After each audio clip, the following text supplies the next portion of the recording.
Hi everyone, welcome to another unboxing. It's been a while since we've done one of these, mainly because these boxes from the UK just take so long to reach Europe these days. It's incredible. This one took about 3 weeks.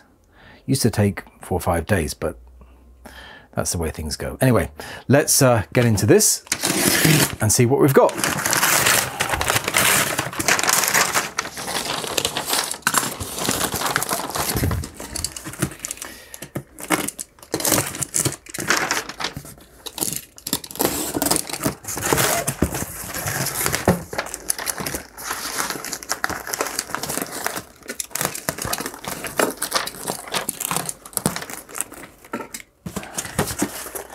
Oh joy, more plastic chips, just what I needed. Let's see what's underneath it all. One package, I think that's going to be it actually. Yeah, that's it. It's not quantity with this delivery, it's quality, hopefully. All right. There we go. Right, let's get into this. What I'm hoping for here is some good quality early stereo pressings.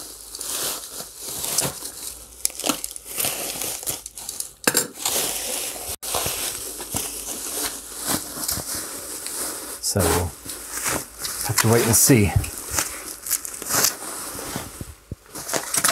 Oh, and yes, something else I just remembered. It's been so long since I ordered this, it's sort of gone from my mind exactly what's here, but it's all coming back to me now. There we go.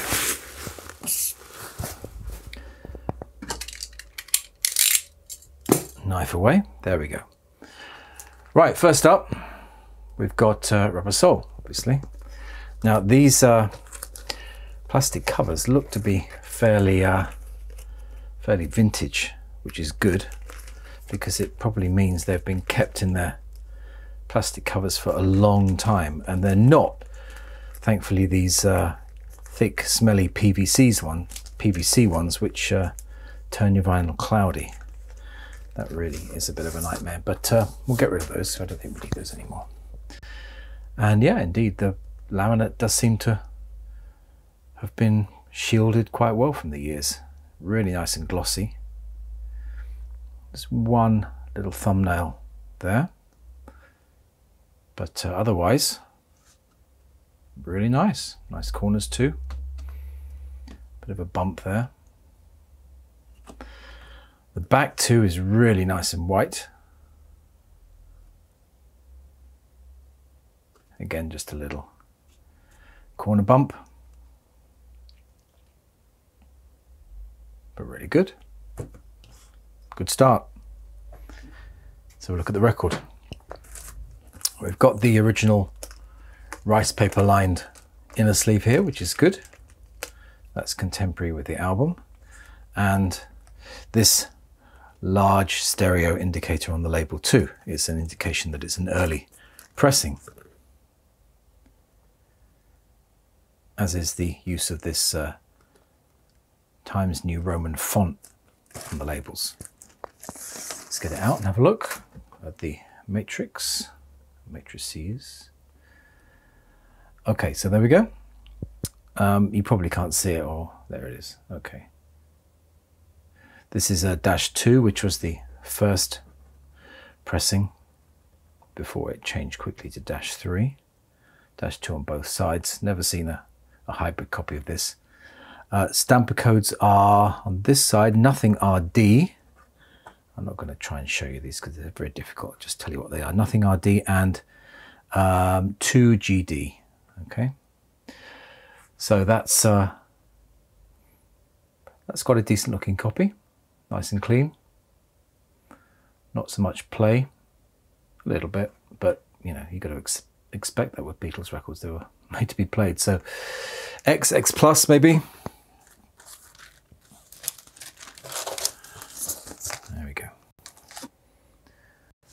Next up is Revolver. Opens that way.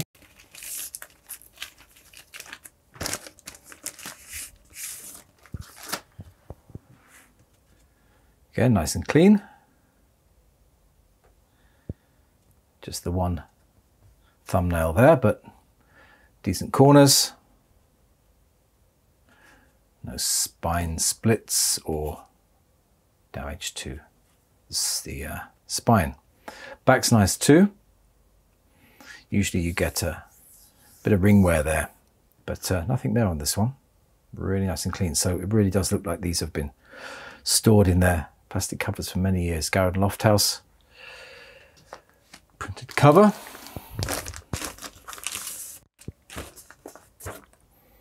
Original inner sleeve, patents applied for, contemporary with this album.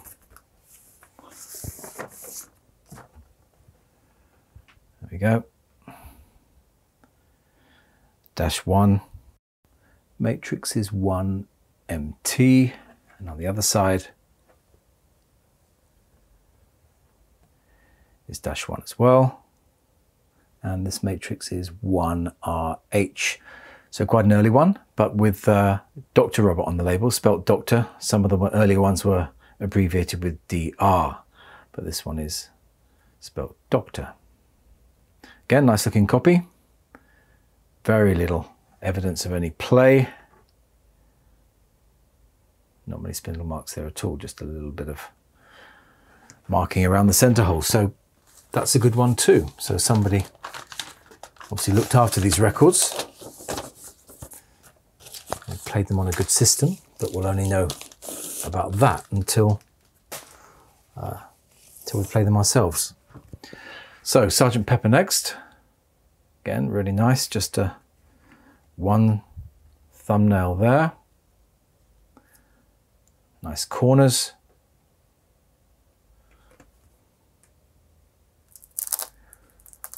That characteristic creak from the laminate. There we go. It's okay. Stereo copy. And a regular width spine, not a wide spine, this one. Feels like there's something in it. There is. It's the original cutout sheet. Any thumbnails on the back? Nope. Just a bit of a disc impression there. Got the original red and white inner. Made in Great Britain, patents applied for. All present and correct. Stereo pressing, again, really not much to speak about spindle mark wise. Stampers on this one are 1R1 RP-1-1 of course. And stampers on this one side of 2ML. So that's a really nice clean stereo first pressing. It's really okay. It comes out that way. Okay, his white album. And this really is a white album. This is really pretty. Number is 0562731, so not that particularly low, but great condition. Look at that. Bit of a bump there, but that corner's nice. Top opening edges are nice too. Inside, clean. And still got the stereo indicator on there. Nice corners as well. Very nice. I'll take a high number over a knackered low number copy any day. So this is a -1. Pressing with Annie Am I Recording on the label. It's all pretty regulation, I think. Side 2 is -1 as well. That's actually got a 1PA stamper, and the other side has a 1PT. So early. Not all early stampered copies have labels without the EMI recording on. Some don't, some do. 4 portrait photographs, all present and correct. Oh, that's nice. Even got the protector sheet, which sat over the photographs to protect them like that. It's nice. Don't often see that these days. And first pressing poster. Not that there was a second pressing poster, but there you go. That's got all the correct UK Garand Lofthouse credits on there. Really nice clean black inners too. Look at that. These are really notorious for getting really scuffed up and torn. They weren't kind to the records either. And usually marked up the surfaces on disc 4 especially, but we'll see how this one has fared in a second. This is -1, 2, and 5RD is the stamper. And 9, oh, is that 9? 6RL, it's a -1 as well. But again, really no wear on the holes there at all. It's going to sound absolutely fantastic. I mean, these are so clean. I don't even think I'm going to put them through the record cleaning machine. Just give them a very gentle wipe and knock the dust off, but they really don't seem like they're in need of a deep clean. There's Abbey Road. It's a lovely shiny cover, completely free of any thumbnails, all that sort of stuff on the front. There's one tiny wrinkle at the top there, but the spine, nothing down the spine at all.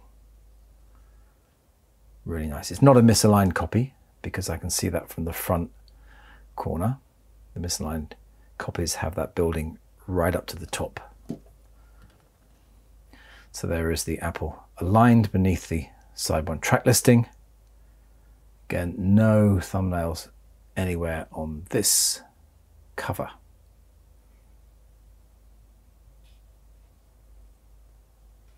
Really nice. Nice sharp edges too.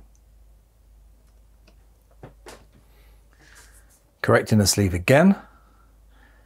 Patents number 1125555 is correct for this issue. Made in Great Britain.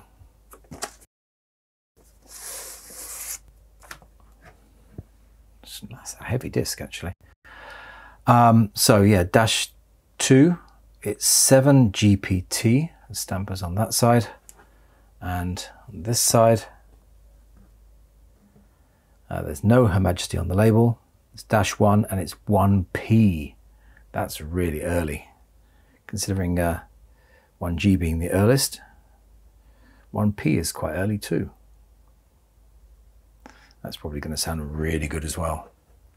Nothing sounds better, or no pressing of Abbey Road sounds better than this -2-1. Moving on to help.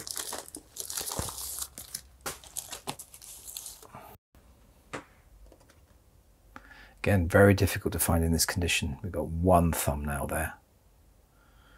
A bit of a corner bump.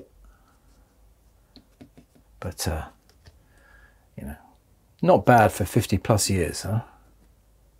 Nearly 60 years, I suppose. Really nice and clean.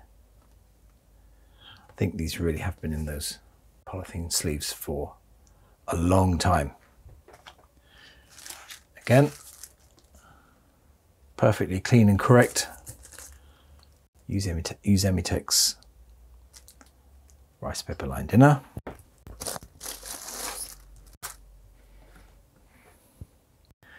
There's the label. It's a genuine first pressing. There's an asterisk here after the title I Need You, which was moved to before that title on later pressings, which are often passed off as first pressings. Stamper number is 2GD on this one.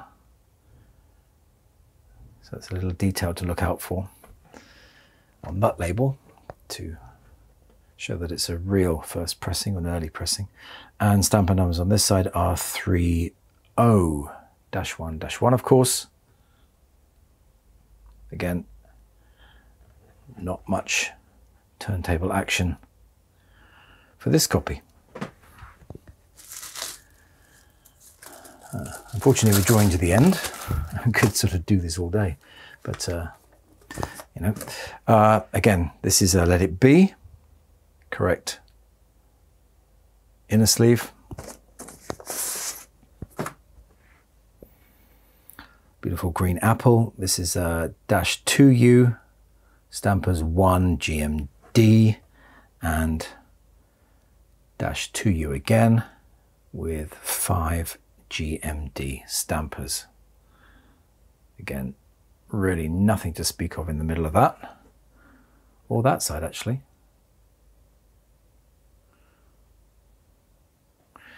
There we go.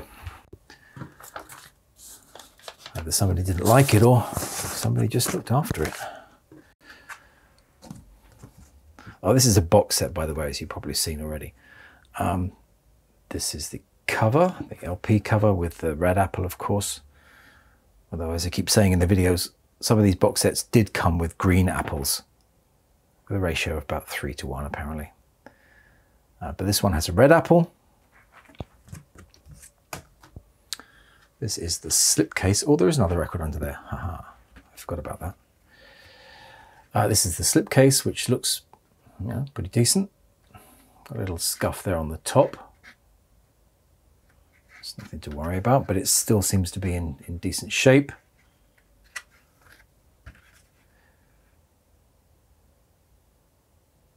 The proper credits. There's a thumbnail on the back there.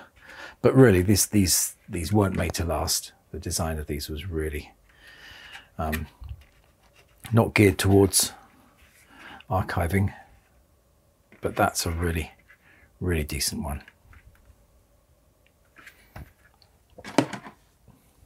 Let's deal with the tray and book before we go with that.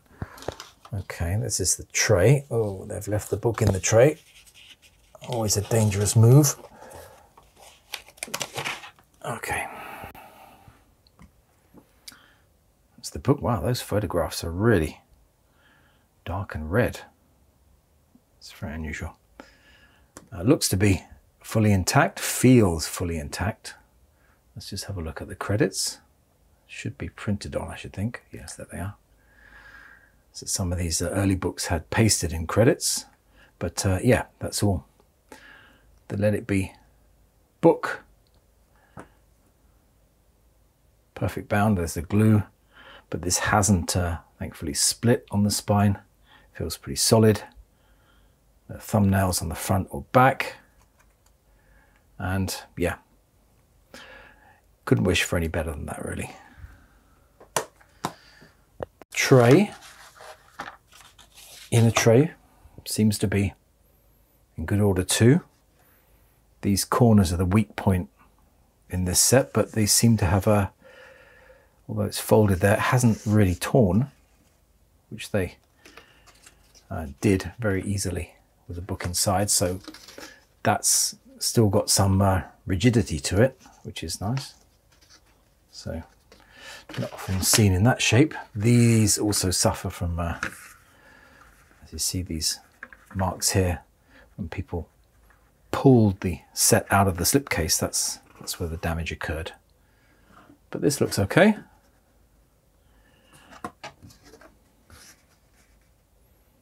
Yeah, just general light wear. Right, last but not least, Hard Day's Night. It's one of the hardest albums to get in stereo, I found. Certainly in good condition anyway. But this one, thankfully, looks pretty decent.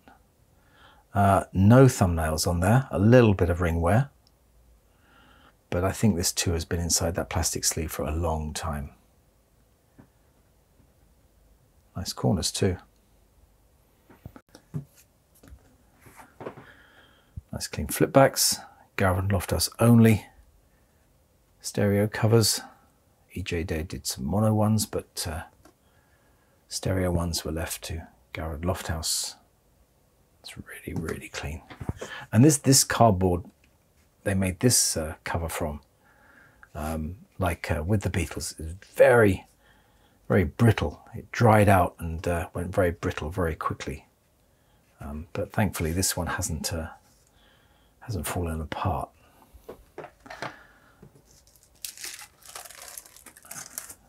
Okay, original Use Emitex inner sleeve. This one's yellowed a little bit, as they did. Don't think the quality of the paper was that good. You can see we've got the earliest chubby style font on the labels. So, yep, -1, as they all were. Stampers 2MR, and what's that one? That one's 2RG. So again, not much spindle action there. Center holes of these labels really got damaged easily, but that's about as good as you're going to get.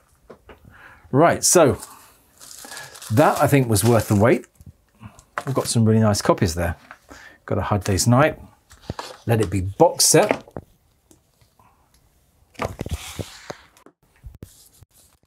With a nice red apple. Got a nice early copy of Help. A beautiful looking copy of Abbey Road. A 100% complete copy of stereo copy of the White Album, complete with its photo with protector sheet and really clean black inners. A nice white sleeve. A first stereo pressing of Sgt Pepper with a cutout sheet. Nice early copy, stereo copy of Revolver, and earliest -2 pressing of Rubber Soul. But that's all for this one, so I'll say bye for now, and thanks for watching.